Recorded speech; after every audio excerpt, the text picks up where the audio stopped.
Yumuko si Margaret at mabilis na inalayo ang mukha sa lalaki, ngunit maaga pang isang kamay nito at napigilan ng isang palad nito ang mukha niya. At bago pa siya makapagsalita, ay magkalapat na ang labi nila. Without hesitation, ay kusang gumanti ang mga labi niya sa bawat halik ng binata. Napapikit siya at ninamnam ang pakiramdam na dulot ng halik nito. Ngunit dahil sa hindi magandang posisyon niya, ay nakaramdam siya agad ng pangangalay ng liig, kaya pilit niyang inalayo ang kanyang mukha kay Rafael. Binitawan naman siya nito at tumayo ng maayos sa kakumuha ng isang mansanas at kinin. Hey, akin yan. Bigla niyang kinuha ang platong may lamang mansanas at inilagay sa may hita niya. Ewan ba niya, pero bigla siyang nakaramdam ng inis nang makitang kinain nito ang mansanas niya. Pakiramdam niya, kulang pa nga yun sa kanya tapos makikikain pa ito. Napangiti naman si Rafael habang nakatingin sa mukha niya kahit nakasimangot siya. Anong nakakatawa't nakangiti ka dyan? Parang gusto naman niyang umiyak. Pakiramdam niya nakakatawa ang itsura niya ngayon kaya pinagtatawanan siya nito. Hindi ito sumagot, bagkos mas lalo pang lumapad ang ngiti nito na mas lalong ikinainis niya. Ano ba, Rafael? Pwede ba tigilan mo yung pagngiti-ngiti mo? Kasi naiinis ako. Singhal niya habang kumakain ng mansanas. Bakit ba kasi ang sarap ng mansanas? Ang cute mo kasing maglihi. Maiksing sagot nito na ikinatigil niya sa pagmuya at napatingin dito. Bakit kinikilig siya? Ayaw niyang umasam na may pagtingin din ito sa kanya dahil malabong mangyari yon. Talaga lang ha, kinikilig ako. Thank you. Sarkastikong sagot niya at tumawa pa ng peke. You look cuter when you do that. Dagdag pa nito na hindi maitago ang ngiti. Tigilan mo ako sabi. Aniya at kinuha ang maliit na unan sa upuan at hinampas ito, ngunit nakailag naman ito. Tumayo na siya para mahampas ito ng maayos. Sa bawat hampas niya ay para naman itong si Jackie Chan kung makakarate sa unan na may kasama pang tunog. Imbis na lalang mainis, ay parang gusto na tuloy niyang tumawa, ngunit syempre itatago niya. Pakiramdam ng dalaga ay napagod siya sa kakahampas sa lalaki na hindi man lang natamaan sa muka kahit isang beses. Napaupo siya sa tabi nito at kumuha ng mansanas at kinain. Napapitlag naman siya nang biglang may isang kamay na humaplos sa tiyan niya. Ano baby? Huwag kang gumaya sa mami mo ha, na napakatapang. Gustong bugbugin si dad. Anong sabi mo? Singhal na tanong niya rito. Naririnig mo yun baby? Sininghalan na naman ako. Kunyari nagsusumbong ito sa anak at lalong inilapot pa ang muka sa tiyan niya. Lumayo ka nga. Iwinagsi ni Margaret ang kamay ni Rafael sa tiyan niya. Baby, please don't be like your father. Na ano? Gwapo? Oh, di mo mapipigilan yan. Gwapo ako eh. Putol nito sa sasabihin pa niya at nagmamayabang pa sa kwagapuhan nito. Don't be like your father, baby. Na mayabang kahit di naman talaga gwapo. Pang-iinis pa ng dalaga rito. Hindi gwapo ah. Alam ko namang in love ka sa kagwapuhan ko. Biro pa nito na inilapit pa ang muka sa mukha niya. Kung tibok lang ng puso ang pag-uusapan, ay siguradong wala nang makakatalo sa lakas ng tibok nito. Pinaghalong tibok ng kilig at kaba. Kilig dahil sa paglapit nito at kaba dahil nahalata ba nito na in love na siya rito? Hindi niya alam kung anong isasagot. She ran out of words to say. All she wanted to do is kiss him again. Pero bago pa man niya nagawa iyon ay mabilis na sinakop ni Rafael ang mga labi niya. This time, he claimed it passionately. His kisses weakens all her defenses but awakens all her senses. She kissed him back with all her heart passionately. Maya-maya ay tumigil si Rafael sa paghalik at tumitig sa kanya. I love your lips. These lips are only mine. Mahinang deklara nito sabay sakop uli sa mga nakaawang na labi niya. Kung nakakalunod lang ang kilig, siguradong nalulunod na siya ngayon. Parang biglang may mga paru-parong nagsiliparan sa sikmura niya papunta sa puso niya. Good morning, beautiful. Ang gwapong mekha ni Rafael na nakangiti ang nakadungo sa kanya ang namulatan ni Margaret. Bago pa siya makasagot ay dumampi na ang labi nito sa labi niya habang ang dalawang kamay nito ay nakatukod sa kama. Good morning too, handsome. Sagot niya kahit medyo inaantok pa siya pero parang gusto niyang maglambing. Kaya hinila niya ito sa batok at ginawaran ng mabilis na halik. Get up, sweetheart. I have a surprise for you. Nakangiting sabi nito sabay lahad ng kamay para tulungan siyang makabangon. Magkatabi na sila lagi matulog kaya mas lalong umaasa ang puso niya na pareho sila ng nararamdaman. Well, nararamdaman niya na pareho sila ng nararamdaman. Kinikilig naman siya sa sinabi nito kaya bigla siyang ginanahang kumilos at mabilis na tumayo. She's 4 months pregnant kaya hindi pa masyadong sagabal sa kanya ang pagkikilos. What is it? Excited na tanong ni Margaret. Prepare yourself because you're flying to Siargao now. Wait, what? Seryoso? Bakit? Excited na tanong niya, ngunit nagtataka kung anong gagawin nila sa Siargao. Magbabakasyon ba? To have fun. Let's go. Get ready, sweetheart. Nakangiting saad ni Rafael. Excited naman siyang naghanda ng dadalhin. Wait, ilang days ba tayo ron?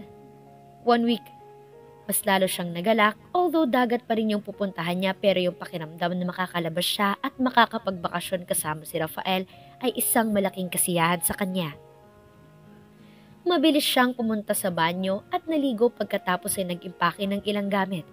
She's ready to go when she smells something from the kitchen. Pinuntahan niya yun just to see Rafael preparing food on the table. Tapos na pala itong nagluto.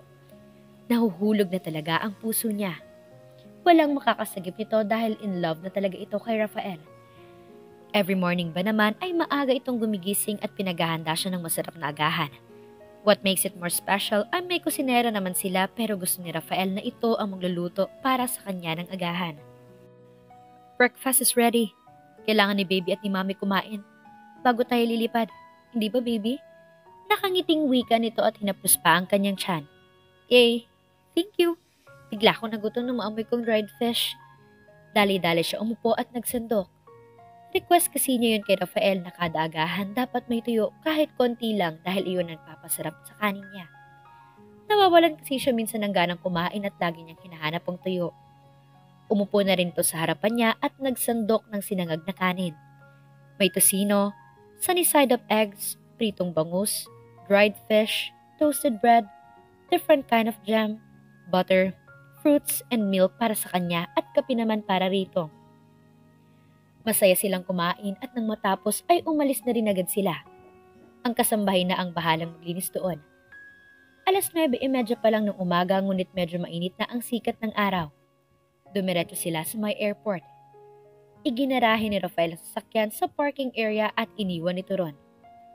Sinalubong sila ng isang matangkad na lalaki at iginiya sila nito sa pupuntahan. Hindi pa nakakasakay ng eroplano si Margaret, ngunit nakakita siya ng palikula na nagpapakita kung paano sasakay ng eroplano. Kailangan pa nilang dumaan sa counter para mag-check-in ngunit iba yata ang tinatahak nilang daan. Hanggang sa makarating sila sa nakaabang na chopper. Napatingin si Margaret kay Rafael na gwapong-gwapo sa suot nitong sunglasses. Nakangiti itong tinuro ang sasakyan nila. Bigla siyang na-excite sa gagawin. Never in her life nakasakay ng ganon kaya kinakabahan siya. Relax, Margaret. Our pilot is a professional. Bulong nito sa kanya nang mahawakan ng medyo nanlamig niyang kamay. Hindi na nito binitawan ang kamay niya hanggang sa makasampa siya sa chopper. Hey, this is Margaret. Margaret, this is my friend Dave. Pakilala ni Rafael sa kanila ng pilot. Nice to see you, Margaret. Ikaw pala nagpapahibang sa kaibigan kong... Aray. Hindi na nito na ituloy ang sasabihin dahil nampas ito ni Rafael sa balikat. Ang daldal mo. Let's go. Saad nito na nakangiti. Yes, boss. Sagot naman ni Dave na tumatawa. Hindi naman napigilan ni Margaret ang mapangiti. Ang cute pala tingnan ni Rafael kapag namumula ang tainga at ilong.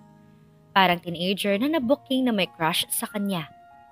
Ang kanilang magkasalikop na mga kamay ay nagbibigay lalo ng kilig na nararamdaman niya ng mga oras na yon. Minsan pa ay dinadala nito ang kamay niya sa bibig at pinadadapuan ng halik. Wow! Hindi mapigilan ni Margaret na mamangha sa nakikitang tanawin sa ibaba. Nakikita niya ang mga isda, dagat at bukirin na kay gandang pagmasdan mula sa itaas. Hindi siya nagsasawang pagmasdan ng ibaba sa buong durasyon ng biyahe, ngunit hindi rin niya alam na may isang pares ng mga mata ang hindi nagsasawang pagmasdan siya. Thank you. You're welcome. Nakangiting sagot nito. Wow! Hello, Siargao? Sigaw ni Margaret na makalapag ang sinasakyan chopper sa airport ng Siargao. Since birth, hindi siya umalis ng Naga, kaya isang malaking kasiyahan na mapadpad siya sa ibang lugar. Nakangiti lang si Rafael na nakatingin sa kanya. Malaking kasiyahan na makitang masaya si Margaret. Sumakay na sila sa isang sasakyan na sumundo sa kanila at dinala sila sa isang mamahaling resort. Naaaliw siyang pagmasdan ang paligid. Kakaiba sa lugar na yon, and she admired how the LGU of Siargao maintained such natural beauty of the island. Kahit na naglipa na ang mga turista sa lugar at marami ring mga dayuhan ang nagtayo ng mga negosyo, ay napanatili pa rin ito ang ganda ng lugar. You can see coconut everywhere at ang mga hotels, restaurants, houses, at ang mga bubong ay made of coconut leaves, which is napakagandang tingnan. Nang maka-check-in sa Jade Hotel and Resort, ay nagyaya agad si Margaret na mag-ikot-ikot sa iba pang panig ng Siargao. Relax, sweetheart. Isang linggo tayo rito. We have all the time to explore Siargao. All I want now is to be with you. Sagot ni Rafael at hinapit siya sa bewang. Ano ba? Baka makita tayo. Saway niya kay Rafael habang lumilingon. Nasa balkonahe kasi sila ng kanilang kwarto. They booked a villa-type room. Sa labas ng balkonahe ay may maliit na pool na nakaharap sa dagat. Looks like an infinity pool. It's private and exclusive pero takot pa rin siyang biglang guguho kahit saan ang isang empleyado ng resort. There's nothing to worry, babe. Bulong nito. Iniharap siya ni Rafael bago muling hinalikan ng labi niya. Kusa naman siyang lumingon at nang sandali na yun ay pinadama ulit nila sa isa't isa ang wagas nilang pagmamahal na tanging mga puso nila ang saksi. Halos pigil hininga ang ginawa ni Margaret habang pinanood si Rafael na nakikipagkarerahan sa mga malalaking alon sa dagat sakay ng surfboard nito. Mahangin ang araw na yon kaya naglalakihan ang mga alon na nakikipagkarerahan sa mga surfer sa dagat. Nakapanood na siya ng mga nag-surf sa mga pelikula pero iba pala ang pakiramdam kapag nasaksihan talaga ng dalawang mata ang pagsisurf ng mga matatapang na tao. Pero she felt so proud seeing Rafael expertly sailing under the big waves. Nakakakaba pero nakaka-proud. Ang galing pala nito. Makalipas ang kalahating oras ay umahon na ang binata at bumalik sa kinaroroonan niya. As he walking towards her para siyang nakakakita ng perpektong modelo ng surfboard with his perfect abs. Glad to know that you still like my body. Biro ni Rafael nang makalapit sa kanya at makita siyang parang nakatulala pa rin. Namula naman siya sa pagkapahiya. Kainis, nahuli siya. Pinaikot niya ang kanyang mata at kunwaring naduduwal. Naduduwal pala ha. Parang mang di ko alam kung paano nanlaki ang mga mata niyan sandaling magkasama tayo sa kaligayahan. Saad nito at tumawa. Bastos? Singhal niya. Gusto mo malaman? Sagot nito na ikininis niya. Ayaw talaga nitong patalas sa kanya kaya tumayo siya at takmang iiwan nito ngunit pinigilan siya sa braso at hinila papalapit dito. Sorry na, di naman to mabiro. Joke lang, kahit totoo namang gustong gusto mo. Patuloy sa pagbibiro nito sa kanya. Kaya nahampas niya ito sa balikat. Ouch! Kunwaring namilipit ito sa sakit ngunit tumawa lang ng pagkatapos. Nagpumiglas siya para makawala upang iwan ito ngunit hindi siya binitawan. Instead, he touched her face and looked at her through the eyes. I'm so lucky. Pika ni Rafael na nakangiti at gigil na piningot ang ilong niya. Hindi naman niya alam kung ano ang isasagot sa sinabi nito. Ang alam lang niya ng mga oras na yon ay napakasaya niya. Sa mahigit isang linggo nilang magkasama sa isla ay mas nakilala pa niya si Rafael. Napakakulit ito sa kanya pero napakalambing. Para itong hindi isang CEO ng malaking kumpanya. Napakasimple lang nito na parang isang ordinaryong tao lamang sa islang iyon. Thank you. Iyon lang na mutawing salita sa bibig niya. Ano ba kasi ang dapat niyang sabihin? Hindi rin naman niya alam kung saan banda si Rafael naging swerte sa kanya. Medyo malabo. Para na silang mag-asawa kung maglambingan. Maliban sa wala silang pinag-uusapan tungkol sa estado ng relasyon nila at sa kung ano ang nararamdaman nila. Wala rin naman siyang lakas para tanungin si Rafael dahil ayaw niyang maputol ang masayang pagsasama nila. Sapat na muna sa kanya na inaalagaan siya nito at pinakikilig. You don't want to swim? Tanong nito habang umupo sa katabing upuan niya. Napatingin siya sa dagat. Tama lang ang taas ng dagat at hindi masyadong maaraw, ngunit sa bandang iyon ng isla kung saan marami ang nagsisurf ay hindi talaga pang swimming ang dagat doon dahil mabato at ang buhangin ay sa dalampasigan lang. No, masyadong mabato. Sagot niya. Well, how about let's go to pool later? When it's low tide? That's a good idea. Sang-ayon ng dalaga. She heard na maganda raw doon ngunit hindi sila nakapunta. Nag-island hopping sila on the third day in the island and it was an enjoyable and memorable experience for her. Medyo maliit pa naman ang tiyan niya kaya hindi pa hadlang iyon para ma-enjoy ang bakasyon nila. Rafael rented a car para madali nilang mapuntahan ang mga lugar na gusto nilang puntahan without hassle sa kanya. Ayaw kasi nitong mag-motorbike sila dahil delikado raw sa buntis. Napaka-protective talaga ng binata.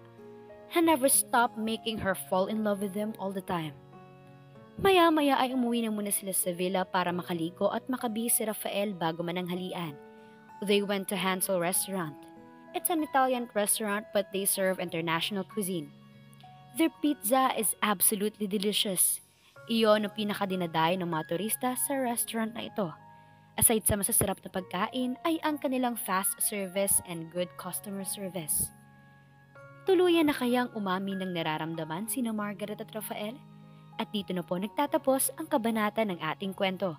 Please like, share, subscribe for more updates. Maraming salamat po.